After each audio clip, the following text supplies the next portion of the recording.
September 2025 पासून नवरात्र घटस्थापना उत्सवाला सुरुवात होत आहे. तर ज्यांना कोणाला दुर्गा सप्तशतीचे पाठ सुरू करायचे असतील त्यांच्यासाठी मी नियम सांगणार आहे. तर व्हिडिओला संपूर्ण बघा आणि व्हिडिओ आवडल्यास चॅनलला लाईक, शेअर, सबस्क्राईब करा, जेणेकरून तुम्हाला नवनवीन माहिती मिळत राहील. तर मी दुर्गा सप्तशतीचा पहिला नियम सांगणार आहे. दुर्गा सप्तशतीचा पाठ सुरू करण्यापूर्वी संकल्प करावा.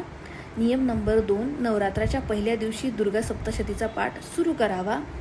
नियम नंबर 3, पाठ करताना पवित्र आणि लाल किंवा पिवळ्या वस्त्राचे परिधान करा. 4, दुर्गा सप्तशतीला लाल चुन्नी किंवा वस्त्राने झाका आणि आदरपूर्वक ठेवा. नियम नंबर 5, 13 अध्यायांचा पाठ 1 दिवसात किंवा 9 दिवसात पूर्ण करावा.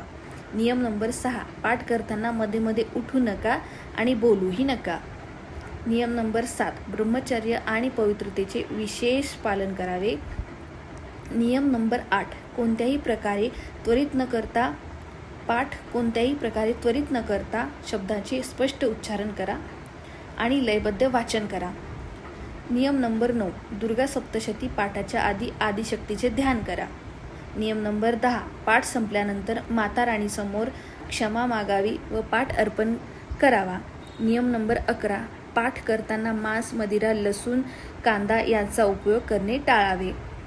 नियम नंबर 12, नवरात्रव्रती तामसिक गोष्टीपासून दूर राहून पाठ करावा. नियम नंबर 13, पाठ करताना कोणत्याही व्यक्तीसाठी वाईट भावना मनात ठेवू नका. नियम नंबर 14, दुर्गा सप्तशतीचा पाठ करताना लाल आसनावर बसावे. धन्यवाद.